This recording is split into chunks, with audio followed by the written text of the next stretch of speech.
Meninos, mais uma vez aqui a professora Carolina Carneiro falando, tá, sobre a disciplina de primeiros socorros. Seguindo o nosso cronograma, essa é a aula que corresponde à unidade 1, seção 1.4, que diz respeito à ingestão de substâncias químicas. A gente precisa ter em mente que quando a gente fala de substâncias químicas, a gente precisa entender, né, compreender que diariamente, né, enfim, no nosso dia a dia, a gente entra em contato com substâncias químicas em geral, de forma frequente. Tanto quem trabalha na indústria, pessoas que trabalham em laboratórios, profissionais que trabalham em universidades. Porém, no ambiente doméstico, a gente também tem contato com substâncias químicas, produtos de limpeza, shampoo, condicionadores, né? Enfim, são substâncias químicas, porém, nesse caso, são substâncias que não oferecem risco para a saúde da população, tá? Se utilizadas na dosagem, na quantidade, né, no local adequado, não tem como oferecer riscos. Então, quando a gente pensa em substância química, a gente precisa ter em mente que não é só de veneno ou de inseticida, né, que nós estamos falando. Um shampoo, por exemplo, se utilizado de forma inadequada, se por acaso acidentalmente uma criança ingere uma quantidade de shampoo, por exemplo, isso pode causar uma intoxicação na criança. Mesmo o shampoo, de forma inicial, sendo uma substância que não ofereça riscos à saúde, desde que ele seja utilizado para a higiene corporal, que é o recomendado. Então, como substâncias químicas, a primeira coisa que eu preciso é que vocês abram a cabeça em relação a isso, tá?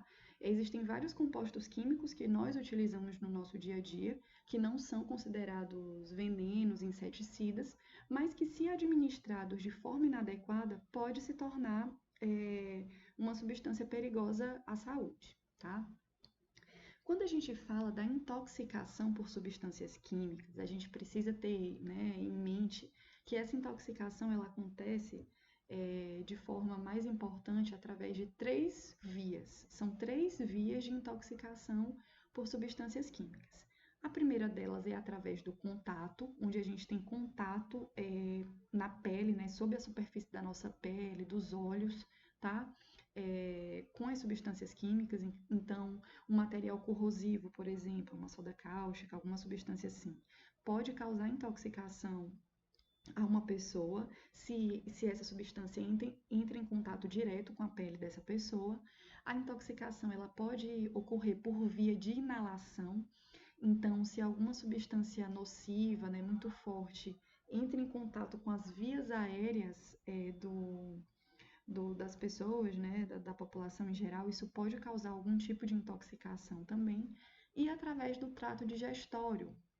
Então, se houver a ingestão, né, a deglutição de forma inadvertida de alguma substância química ou alimento contaminado, né, enfim, isso pode causar uma intoxicação na pessoa. Então, nós podemos nos intoxicar por via de substâncias químicas, né, por três vias: através do contato, através da inalação, quando a gente cheira, né, respira uma substância que é muito forte, que é tóxica, ou através da ingestão, quando a gente deglute, né, quando há uma intoxicação por via oral, né, a pessoa deglute, ingere essa substância química, tá bom?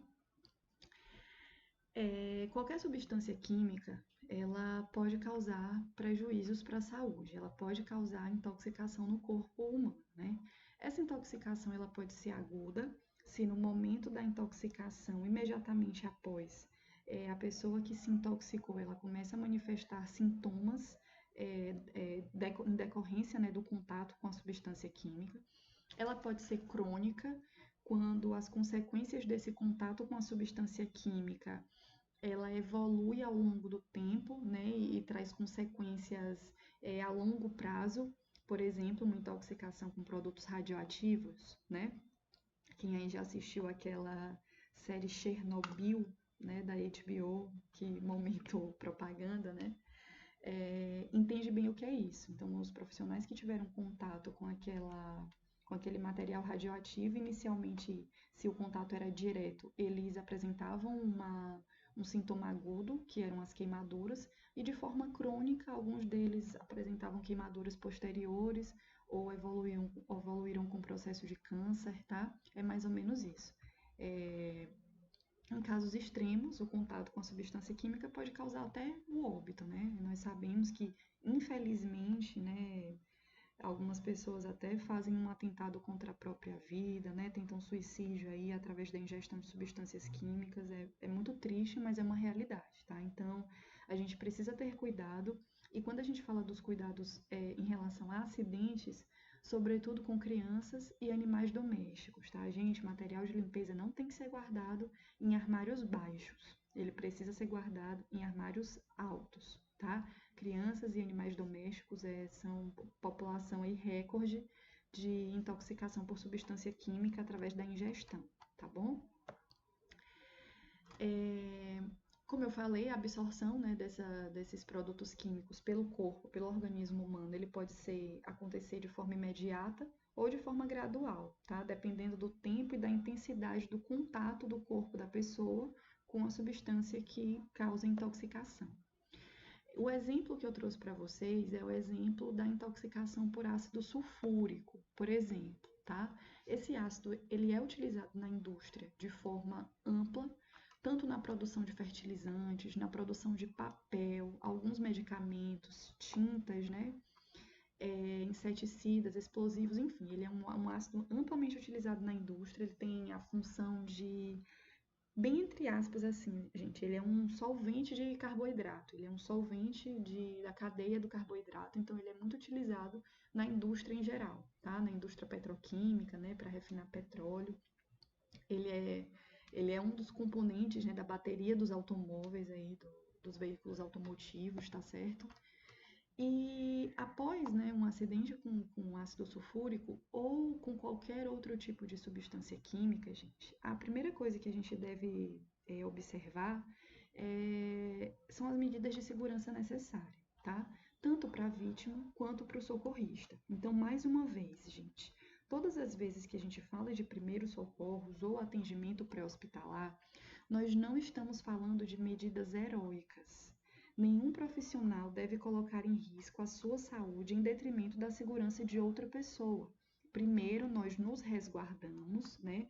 Avaliamos o ambiente, observamos se ainda está havendo derramamento, por exemplo, né? Se a gente fala de um acidente que tem a liberação aí de muito ácido sulfúrico, por exemplo, a gente precisa observar se no chão ainda está presente, se sobre os materiais, né, o maquinário ainda tem uma quantidade muito grande desse ácido, para que a gente, no momento do resgate, né, para que o socorrista, no momento do resgate, não entre em contato direto com esse ácido e não acabe se acidentando também, tá? Então, inicialmente, observar as medidas de segurança tanto para o socorrista quanto para a vítima, tá certo? O ácido sulfúrico, ele é altamente corrosivo, então ele causa queimaduras graves, tá? Pode causar queimaduras mais superficiais, mas geralmente se ele entra em contato direto com a superfície da pele, ele causa queimaduras graves. E aí esse grau da queimadura vai depender tanto da concentração em que o ácido está diluído, quanto do tempo de ação, ou seja, o tempo em que esse ácido ficou sobre a superfície da pele da pessoa, certo? Em todos os acidentes contendo ácido sulfúrico, o tempo, né, ele é fundamental. Quanto mais rápido a pessoa receber os primeiros cuidados, menor será o impacto desse acidente. E tudo que se deve fazer nesse sentido é evitar que esse produto químico ele seja absorvido pelo organismo da vítima. Então, quanto antes a gente agir, o socorrista agir, melhor será, tá? Eu trouxe essa imagem aí que fala, na verdade, que mostra, né, a evolução de uma queimadura por ácido sulfúrico. Essa primeira imagem aqui, ó, é a imagem 24 horas após a queimadura, tá? A gente pode ver que tem até lesões de terceiro grau, né? Sinais de queimadura de terceiro grau. Nessa segunda imagem, a gente tem a fotografia de como ficou a face desse homem 72 horas após a queimadura com ácido sulfúrico. E aqui como ficou a superfície da sua pele 29 dias após a queimadura, né? Com certeza essa pessoa ela recebeu cuidados de primeiros socorros, tá? Teve uma recuperação até que razoável, né? Não ficou com sinais de queimadura cicatrizes muito acentuadas, mas isso pode acontecer, tá? Essas deformações, corrosões, lesões, algumas pessoas que se queimam com ácido sulfúrico precisam fazer até enxerto de pele, tá bom? Quando a gente tem um contato com ácido sulfúrico, com os olhos da vítima, a primeira coisa que se deve fazer é lavar os olhos com água, tá? Uma quantidade grande de água corrente. Após o socorro especializado chegar ou após o paciente ser encaminhado para o pronto atendimento, a primeira coisa que a gente deve comunicar, né, ao socorrista é se a pessoa utiliza lentes de contato.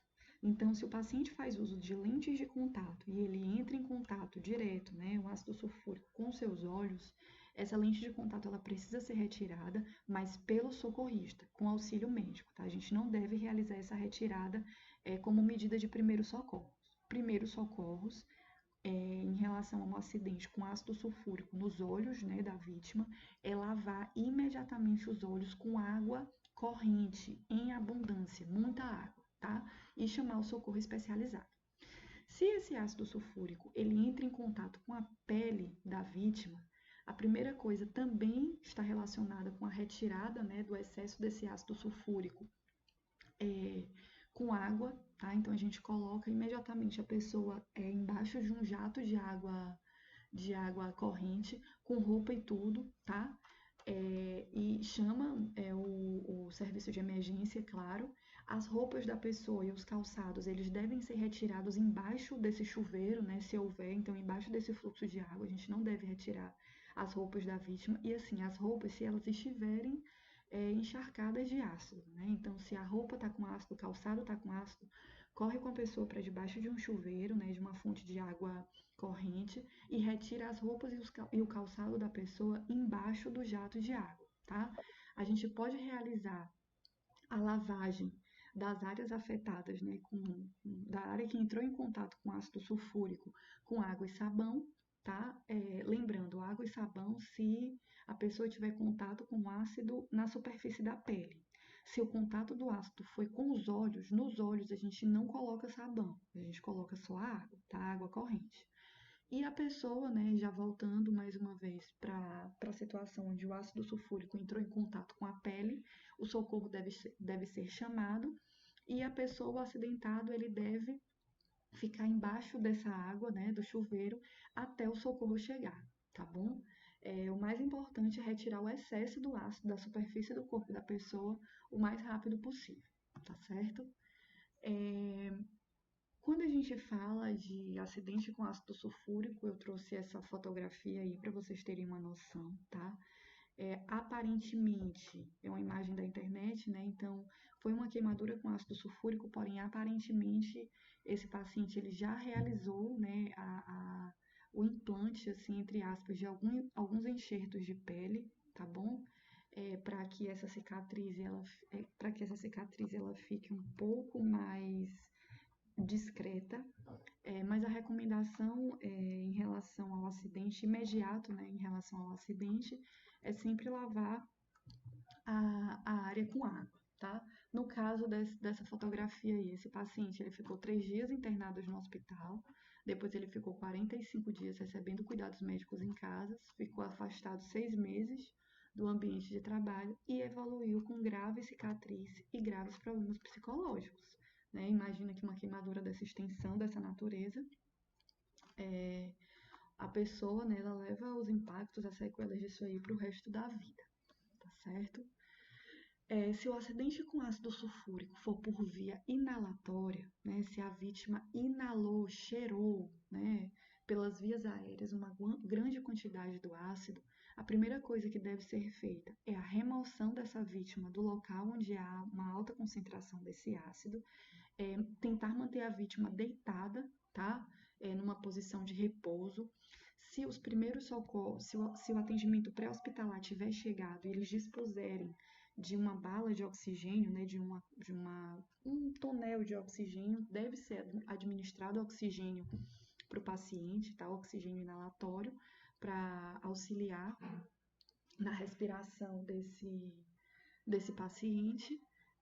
Se a pessoa tiver com a respiração um pouco mais, digamos assim, descoordenada, se a vítima tiver com algum sinal de desconforto respiratório, é preciso que a gente observe se tem alguma coisa obstruindo a passagem de ar através das vias aéreas. Então, a gente abre a boca da vítima, tenta realizar uma abertura das narinas para ver se tem alguma coisa ali obstruindo a passagem de ar.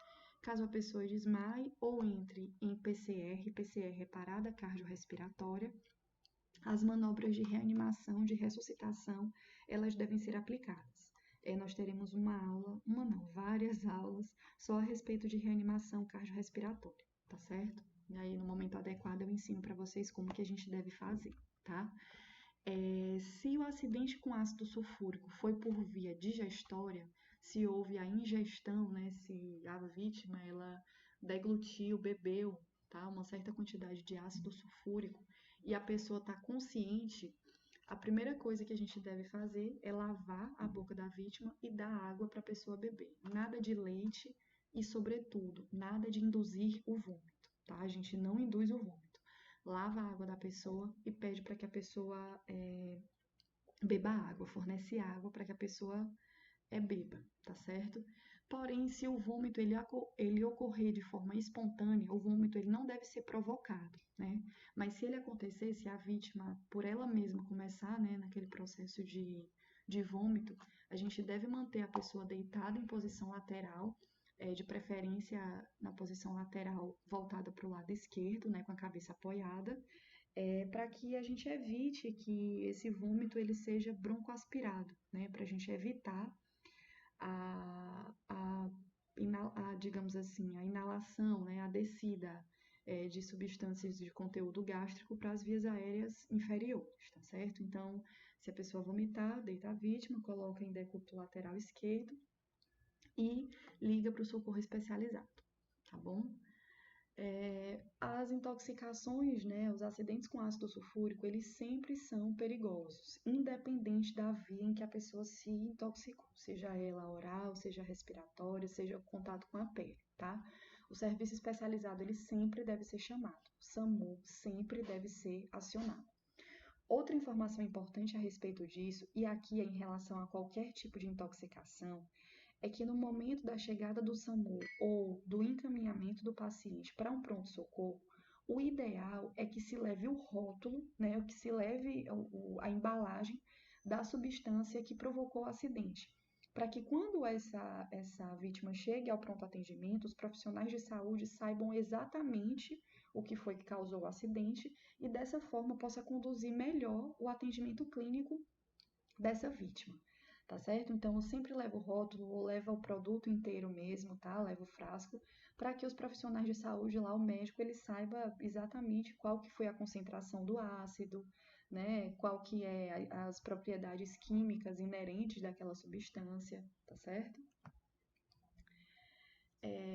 Buscar o suporte médico o quanto antes, tá? Mesmo que pareça ter sido uma intoxicação discreta, né? Uma intoxicação leve, não, tocou na superfície da pele, mas foi pouco. Ainda assim, a pessoa precisa ser encaminhada para o suporte médico, tá? Precisa ser levada para um hospital para que se haja uma avaliação, para que seja feita, né, uma avaliação criteriosa dessa queimadura, tá bom? Quando você se depara com uma vítima que ingeriu uma substância química, mas ainda não se dá para saber qual substância química foi, a gente precisa estar atento a alguns sintomas que a pessoa apresenta após a ingestão, a intoxicação por uma substância química, seja ela qual for. Às vezes a gente se depara com uma situação de rua, né, no ambiente urbano, onde a pessoa, né, a vítima, ela apresenta sinais de intoxicação, mas ela já não consegue nem falar e você não consegue, né, os socorristas, né, as pessoas que estão ali realizando primeiros socorros, não conseguem nem identificar o que de fato aconteceu, tá? Então, os principais sintomas associados com a ingestão de uma substância química inicialmente, o hálito da pessoa fica com odor esquisito, a pessoa pode evoluir com cianose. Gente, cianose corresponde a um sinal, né, uma sintomatologia da baixa concentração de oxigênio no corpo da pessoa. Então, isso se reflete como uma boca, né? Os lábios, eles ficam mais arroxeados, tá? Inicialmente, tende a ficar pálido. A pessoa tende a ficar mais branca, né? Mais pálida. E, posteriormente, né? Seguido esse episódio de palidez, a pessoa fica com a coloração à ponta dos dedos, né? Os lábios ficam roxos, arroxeados, tá? A pessoa pode relatar dor ou queimação, aquela sensação, né, de azia na boca, né, no abdômen. Pode haver alguma alteração no tamanho das pupilas, então se a gente abre os olhos, né, da vítima, essa pupila ela pode estar menor do que deveria ou um pouco mais dilatada do que deveria. A vítima também pode evoluir com sudorese excessiva, né? A pessoa sua demais.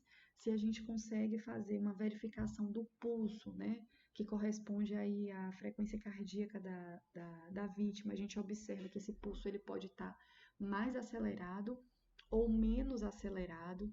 Dá para a gente avaliar também se a pessoa está respirando um pouco mais rápido, né? Aumento da frequência respiratória, aumento aí das vezes, né, da quantidade de vezes em que a pessoa respira em um minuto, ou a temperatura corporal, isso daí também pode estar alterada. A pessoa também evalui a vítima com náuseas, né, episódios de náusea, vômito e diarreia. Lembrando, gente, que todos esses sintomas, eles não aparecem juntos, tá? Eles podem aparecer juntos ou podem aparecer alternados, espaçados. A vítima ela pode apresentar alguns sintomas e outros não, tá bom? Sonolência, confusão mental, inconsciência. A pessoa pode evoluir com episódios de convulsão ou de paralisia, tá? Então, todas essas manifestações clínicas, elas são comuns para pessoas que sofrem algum tipo de intoxicação. Como eu já falei, lembrar sempre do uso dos equipamentos de proteção individual, né? A segurança do socorrista, ela é a prioridade. Então, se você está num local em que há um extravasamento de ácido, né? Que foi o exemplo que eu trouxe para vocês, muito grande, a gente pode observar que se aquilo não oferece, se aquele socorro não oferece segurança para o socorrista, então ele não deve ser realizado. A gente liga para o corpo de bombeiros, né, liga para o SAMU e aguarda o socorro especializado, né, o atendimento pré-hospitalar chegar, tá bom? Outra informação importante é que a vítima ela nunca deve ficar sozinha. Então, mesmo que você não consiga chegar muito próximo à vítima, a gente sempre deve estar observando, mantendo aquele contato verbal. Lembra aquele contato verbal que eu expliquei para vocês nas aulas, né? Então, a gente mantém contato verbal, pergunta como é o nome, pergunta como que a pessoa está se sentindo de forma contínua, tá bom? Observa se tem resíduo, né, da substância que causou a intoxicação nas roupas e retira o que for preciso, se for possível, tá? Então, em algumas situações a gente não consegue retirar, porque pode oferecer risco à nossa saúde se a gente não dispuser dos equipamentos de proteção individual adequados, tá? Mas se a gente tiver esses EPIs, a gente pode estar realizando a retirada das roupas da vítima e colocando essa vítima embaixo do chuveiro, tá? Para que o excesso do ácido ele seja eliminado, tá bom? A vítima ela deve ser transportada e mantida na posição lateral, de preferência na posição de decúbito lateral esquerdo, tá? Para evitar a broncoaspiração do conteúdo que porventura pode ser vomitado.